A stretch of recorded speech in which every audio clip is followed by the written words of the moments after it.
नमस्कार, स्वागत है आपका कमोडिटी निवेश में, जहां हम आपके कमोडिटी से जुड़े तमाम सवालों के जवाब देते हैं। साथ ही कमोडिटी मार्केट में ट्रेडिंग रणनीति बनाने में हम आपकी मदद करते हैं। सबसे पहले आपको सवाल पूछने का तरीका बता देते हैं। आप हमारे नंबर 9136934058 पर अपने सवाल भेजें, अपना नाम भेजें, अपने शहर का नाम भेजें, फिर अपना कमोडिटी से जुड़े हुए सवाल भेजें।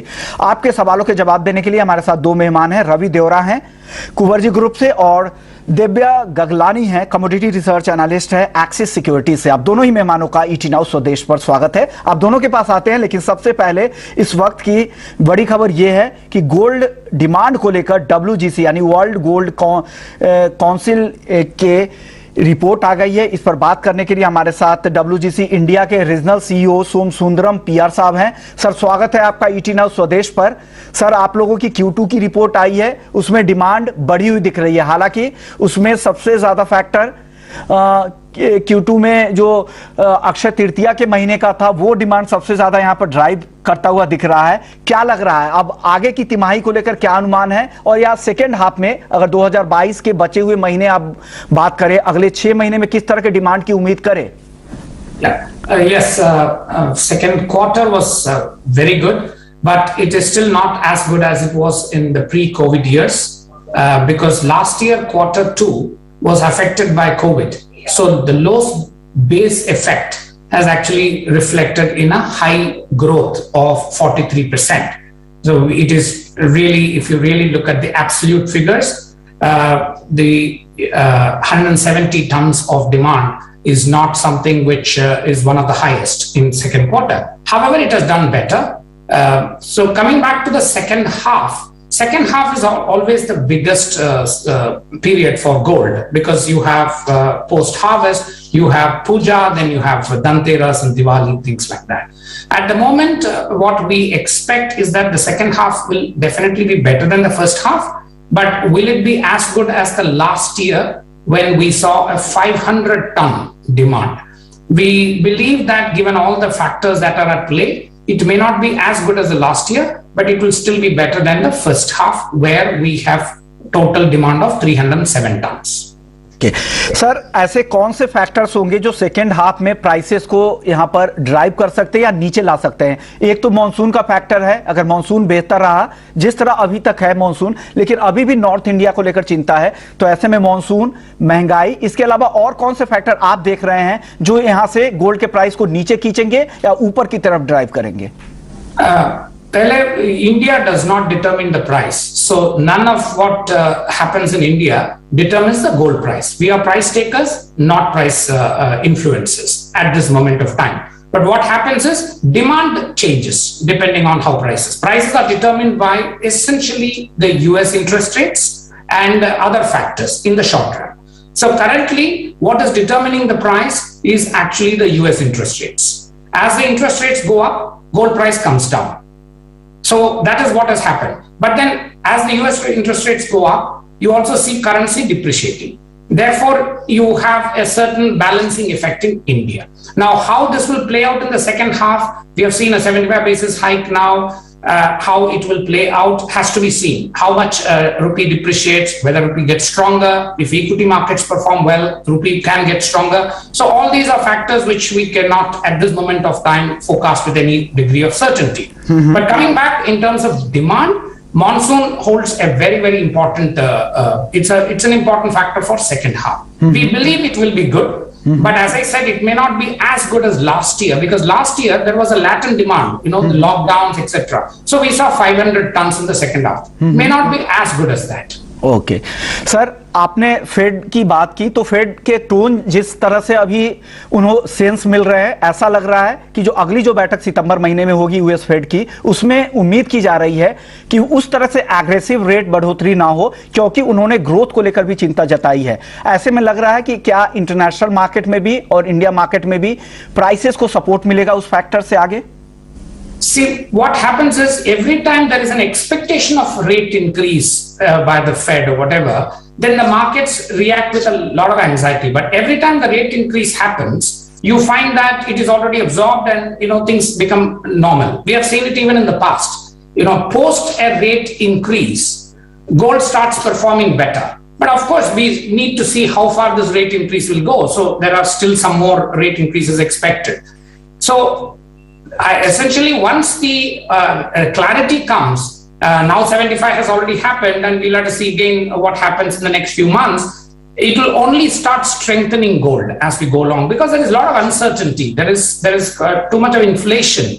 So all this will definitely be favorable to gold. But at this moment of time, investors, when the rate increase goes up, they move gold, or they move money away from gold and into more riskier securities.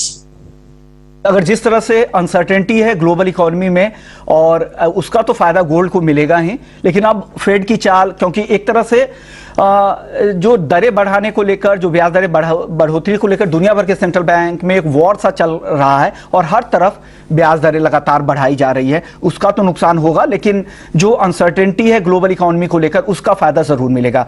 Sir, price taker की बात आप कर रहे थे, अब कल से IIBX पर शुरू हो रहा है, इंडिया इंटरनेशनल बुलियन एक्सचेंज देश में शुरू हो रहा है, और उम्मीद की जा रही है कि भारत भी अब प्राइस डिस्कवरी के लिए एक बड़ा मार्केट बन जाएगा, और प्राइस डिस्कवरी के लिए अब बाहर नहीं देखना पड़ेगा, कॉमेक्स की तरफ नहीं देखना पड़ेगा।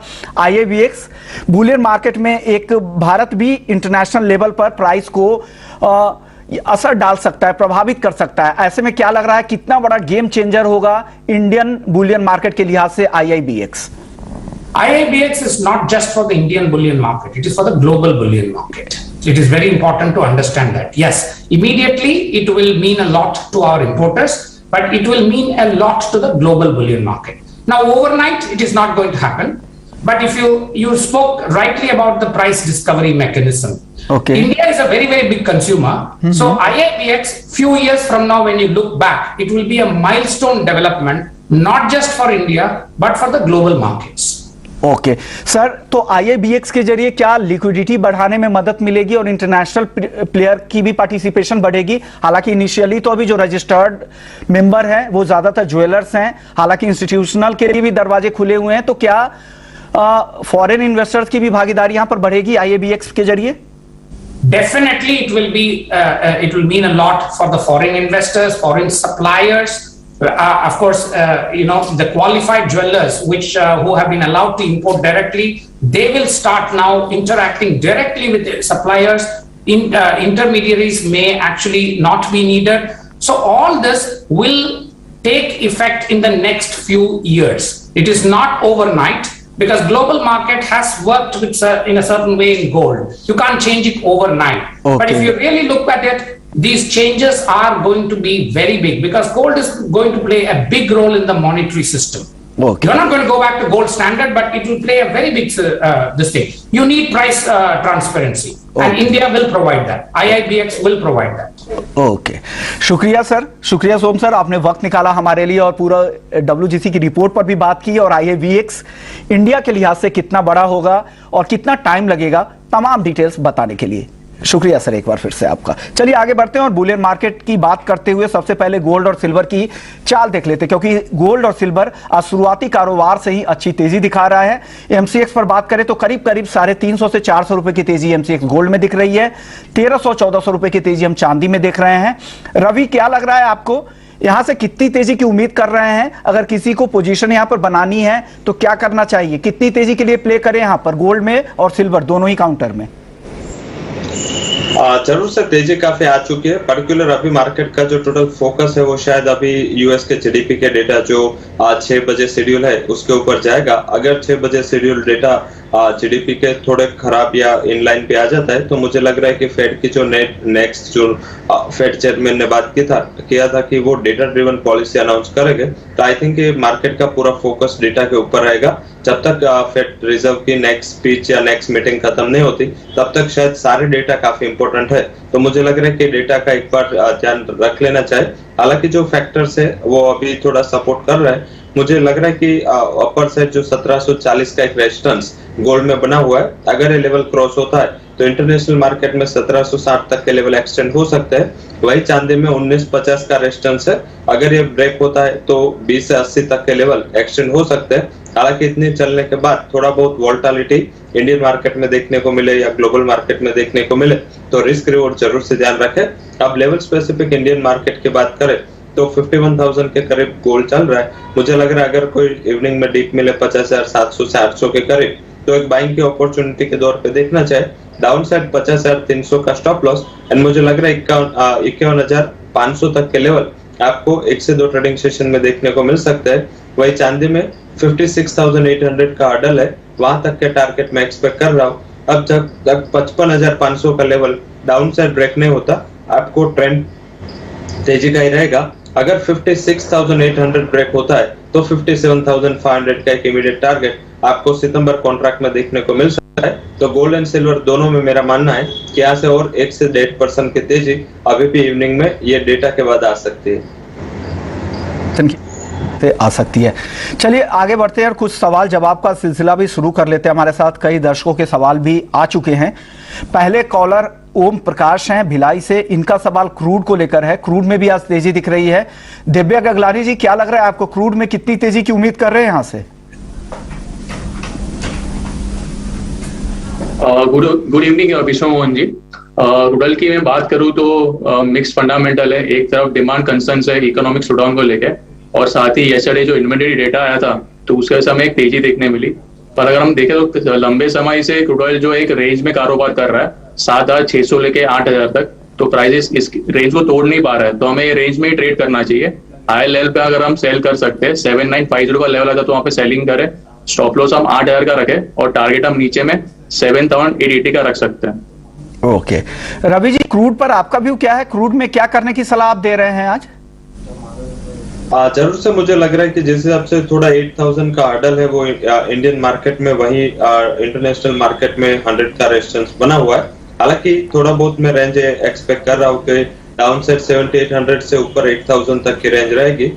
मुझे लग रहा है कि अगर इंट्राडे का लेना है तो आप जरूर से उसमें बाय एंड डिप्स का स्ट्रेटेजी रखें, क्योंकि आज रिस्क ऑन माहौल है। हालांकि यूएस जीडीपी ग्रोथ के नंबर्स काफी इंपॉर्टेंट है। अगर ये डेटा सही आ जाता है तो मेरे हिसाब से थोड़ा बहुत डिप पे बाय करना चाहिए, बट ये प्योर इंट्राडे। अगर 7,950 7,980 के करीब आता है तो वहां पे एक बार आप प्रॉफिट बुक करके एक्सिट कर सकते हैं। बट मुझे लग रहा है कि एटलीस्ट आज मीटिंग के बाद थोड़ा बहुत सेंटिमेंट पॉजिटिव रह सकता है। ओवरऑल 8,000 के लेवल के ऊपर जब तक क्लोज नहीं होता तब तक मैं बड़ी तेजी के एक्सपेक्टेशंस नहीं कर रहा हूं। ओके चलिए अगले दर्शक का सवाल ले लेते हैं। एसके बंसल है ग्वालियर से। लेड में रवि जी क्या करना चाहिए, इनका सवाल है।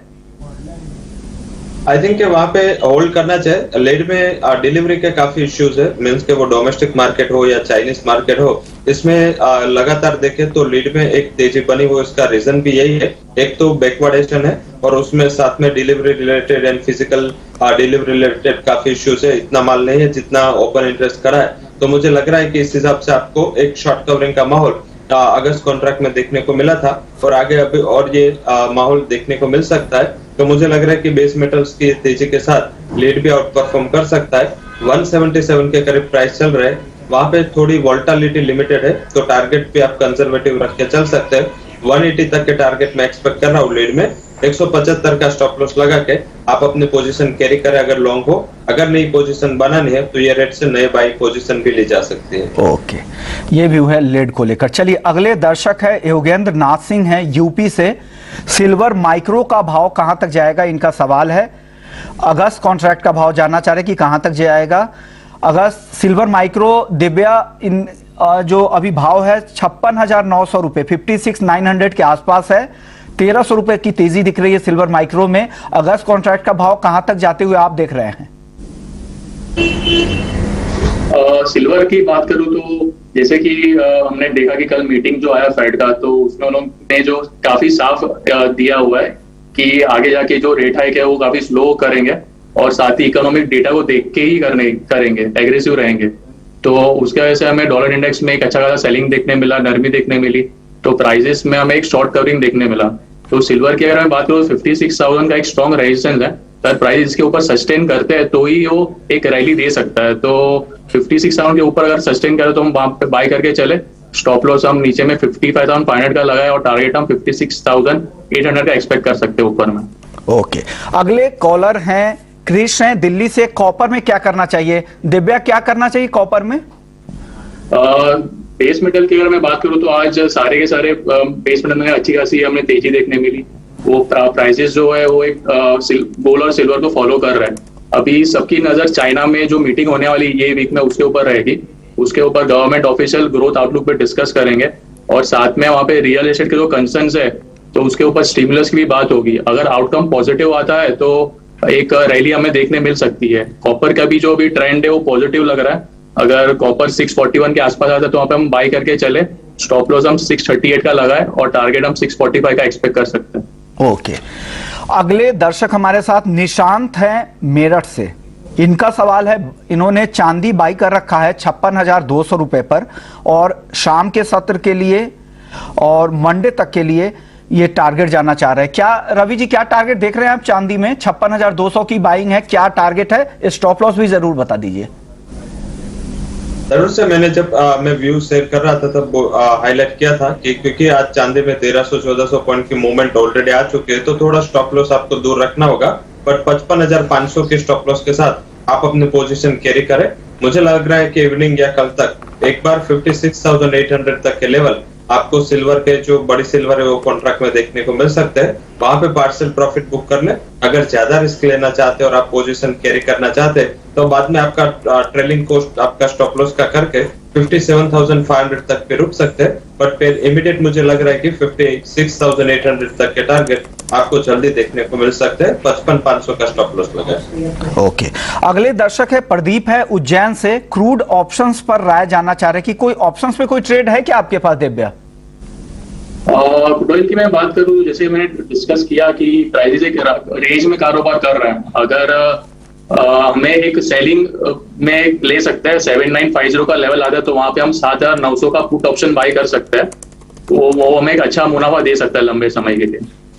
ओके, चलिए अगले दर्शक का सवाल ले लेते हैं। अभिषेक हैं बिहार से। इनका सवाल क्रूड पर है।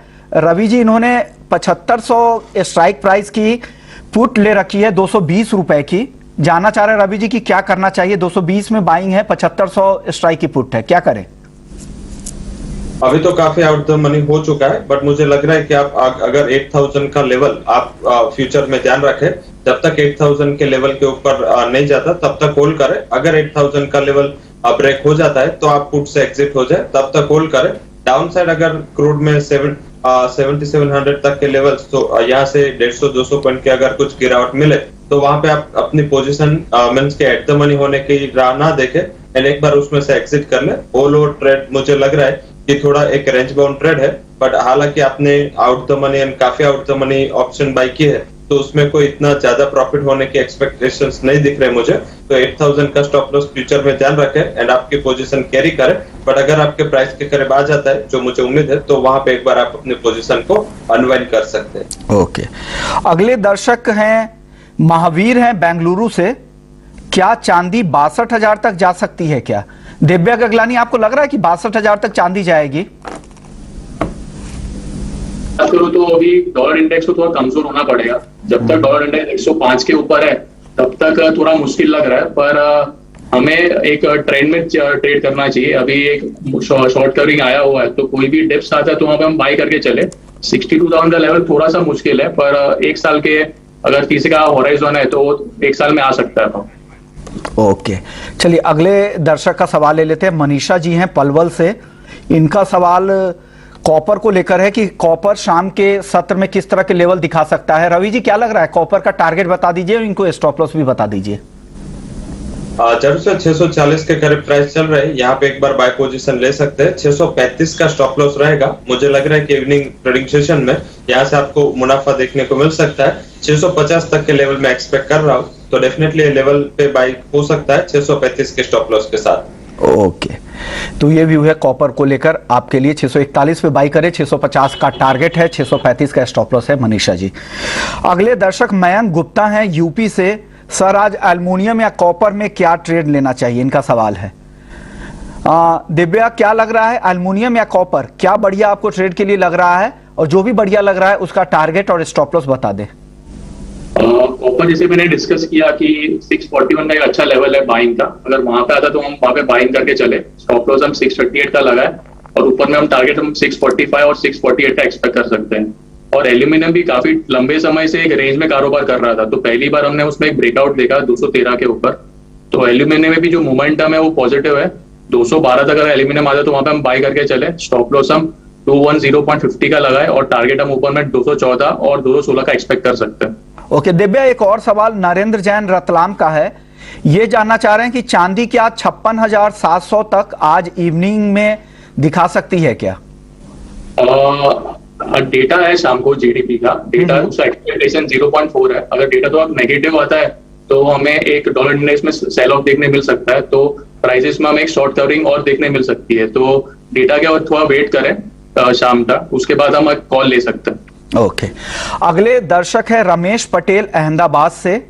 इनका सवाल है आज शाम के लिए ट्रेडिंग के एंगल से सिल्वर में क्या करना चाहिए? रवि जी क्या सलाह देंगे आज शाम के लिए? सिर्फ आज शाम के लिए अगर सिल्वर में कुछ ट्रेड लेना है तो मेरे हिसाब से 56,000 के करीब मिलते हैं तो सिल्वर में एक बाय पोजीशन बना सकते हैं। 55,500 का स्टॉप लॉस, एंड अगर जीडीपी के डेटा फेवर में आ गए तो 56,700-800 तक के लेवल्स आपको इजीली देखने को मिल सकते हैं। तो आई थिंक डेटा ड्रिवन है। अगर आप सेफ ट्रेडर है तो डेटा के बाद ट्रेड करें। अगर आप थोड़ा बहुत रिस्क लेना एंड स्टॉप लॉस कर लगाना जानते हैं तो मुझे लग रहा है कि 56,000 पे आप बाय की लिमिट भी प्लेस कर सकते हैं। ओके अगले दर्शक हैं किशन है नासिक से।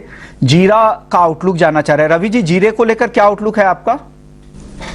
जीरे में लगातार तेजी बनी हुई है, हालांकि हाई लेवल पे थोड़ा बहुत कंसोलिडेशन देखने को मिला है, बट मुझे लग रहा है कि जीरा में पर्टिकुलर 23,400-500 का एक अच्छा बाइंग रेंज है। अगर डिप पे 400 के करीब मिल जाता है तो इसको बाइंग अपॉर्चुनिटी के दौर पे देखना चाहिए।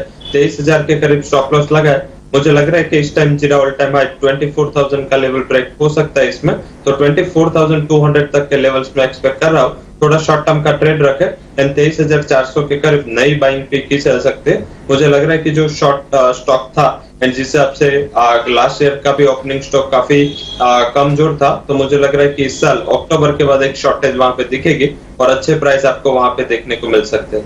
ओके अगले दर्शक हैं महावीर हैं बेंगलुरु से।